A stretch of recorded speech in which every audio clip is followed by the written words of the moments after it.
Pots. Well, he did have a look to see as this red went, but you certainly wouldn't play to get on it that way. Funny old game, isn't it? He puts his hand up now and apologises to Mark Allen for that lucky positional shot.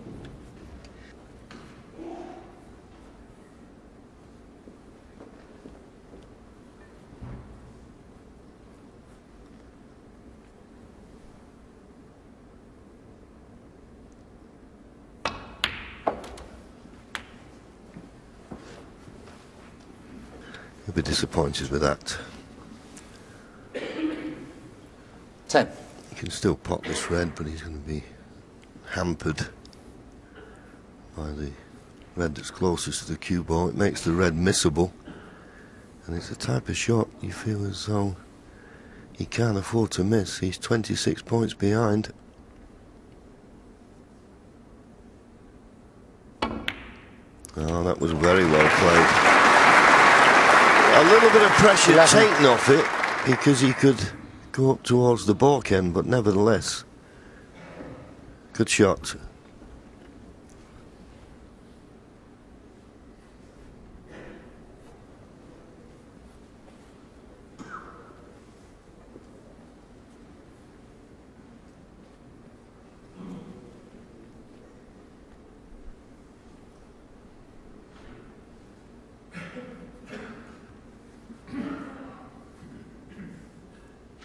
Whichever he decides to take, yellow or green, the white will be going at least twice across. Now, from the green, he can probably get into the three reds on the left-hand side, but as long as he misses the kiss on the blue.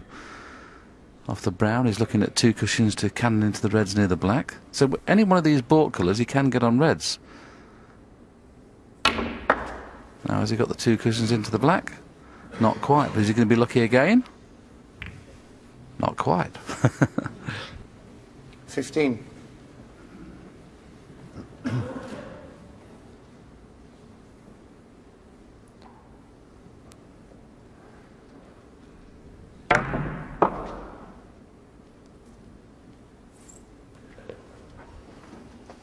If you were being lucky, you could have kissed that a little bit more on the left-hand side. He would have developed the red, but there's nothing to go at, just a safety. He's not looking at a plant here, he's just looking to see where the second red will go off that safety shot. And he could have judged it better than this. Ricky Walden, 15. It's got in the jaws of the pocket, and I was thinking there was a possible pot on, but it's not easy from there.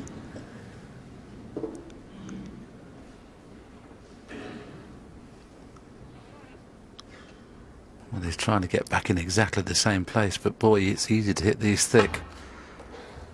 And he has hit it thick. Tough shot, John, isn't it, when you're near the cushion, those? Well, it is, and we always know if you catch them a fraction too thick, they're going to spring off the cushion and go back up the table. I thought that was a bit optimistic. You're going to try and get it back in the same place. That would have been a shot. I meant the same area, of course, but you're quite right. It's unusual to get it right in the jaws, but Ricky Walden has to just mind his work here, and if he gets onto a colour, he can get right back in the frame. There's a few points behind at the minute, and the colours are in play, but the reds are awkward. Yes, he didn't make the most of the positional side of that shot. The brown's potable. It's a thinnish cut to hold for one of the reds on the left-hand side of the table, and certainly the outside one will. He'll have to play this with a trace of left-hand side, you would have thought. Well, he's going to stun down with two cushions, is he? If he misses the pink, he's okay. That's beautifully played. 5. Excellent shot. 16 points behind now. He'll do well to win the frame at this visit, but he's give himself a chance.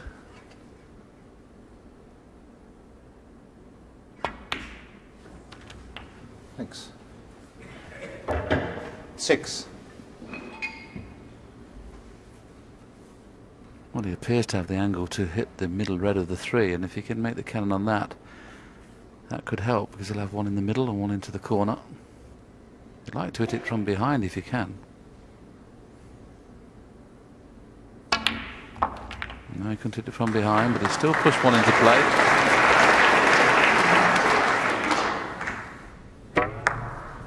Yes, 13. and unfortunately, the first one he caught, he's made it a lot more difficult now, that red, but he's only 8 points behind. But there's a few hurdles to overcome here. The red near his hand, and of course the red along the top cushion.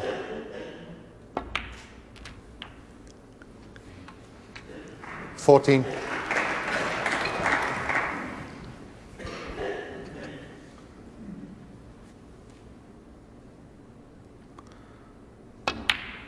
Now this could turn out into his favour here, having to play for the more difficult red first, because if he gets a nice angle on the next black, he can leave the white somewhere 21. near the pink and actually play red into red, which means he's bound to be on the blue. So trying to move a red off a red is not normally the done thing, but he may have a good chance of doing it here. 22. May have a chance off this black to move the loose red. Yes, tricky red along the top cushion, but played it nicely. Of course, if you get the perfect angle, then you can play it slow enough to make the pot easier. And he has moved the red. Now, he's just caught it a little bit too full. 29. Does the red pass the blue?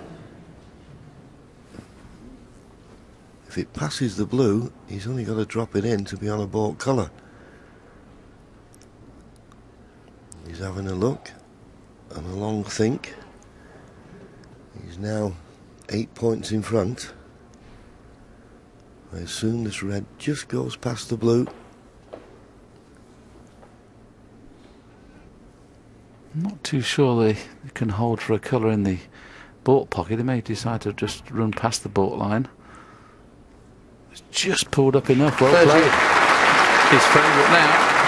Yes, he's walking round, but you've got to play the green here. The only thing that could go wrong with this, if you just overdo it and snooker yourself on the red with the pink. But he's got plenty of margin for error. And this is a great chance 33. to level the match.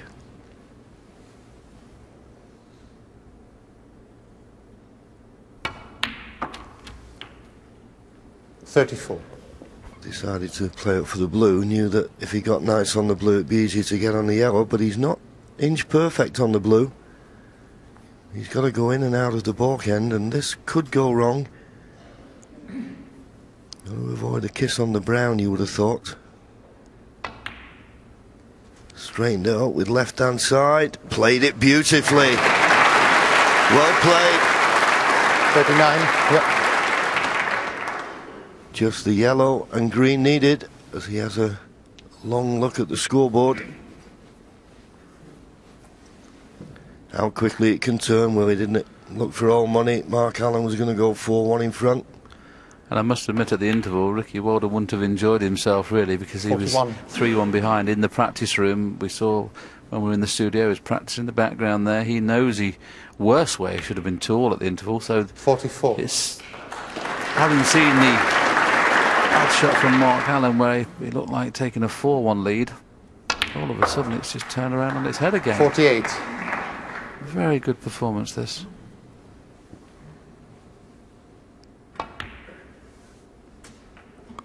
$53. Made a break of 60 in the previous frame.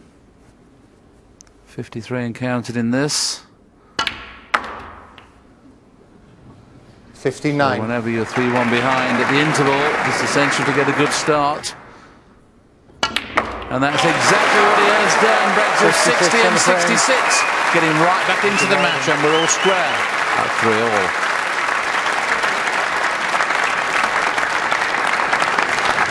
Yes, and from what could have been a 4-1 deficit, it's 3-3. And one of the key shots in that clearance was that this red along the bottom rail for Ricky Walden. And Kenny, you've been watching this, and this is a real art, isn't it, this particular shot? Yes, set it up here now, but this actual shot that Ricky played, the shot on the TV there, was actually just a little bit off the cushion. Now you may hear sometimes in commentary box that if the red is actually touching the cushion, it's a lot easier.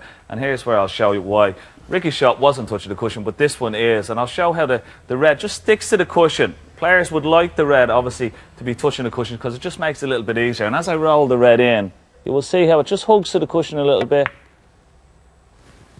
It just goes into the pocket. It just makes the shot a little bit easier when the red or the object ball that you're playing is just holding the cushion. It sticks to it a little bit more. But good clearance from Ricky Walden there. Indeed, which makes, of course, his shot, which was slightly fractionally out from the cushion there, all the more impressive, John. I actually think the standard of the players now, with that shot along the cushion, is just fantastic. I think that used to be a really difficult shot when the pockets were a little bit bigger, but with them being very tight, I think that standard of shot has improved immeasurably over the years. Yeah, we kind of take it for granted in some respects these days. Yes, except that I'm sure any snooker players, and we've noticed in the room, that this table is hugging the top cushion and they are more or less unmissable along the top cushion.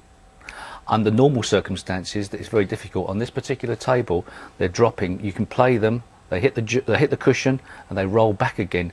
Don't know why. I don't know why it hasn't been looked at. But actually, I would say any shot along the top cushion, you go for it. You're more or less guaranteed to pot it. I'm not trying to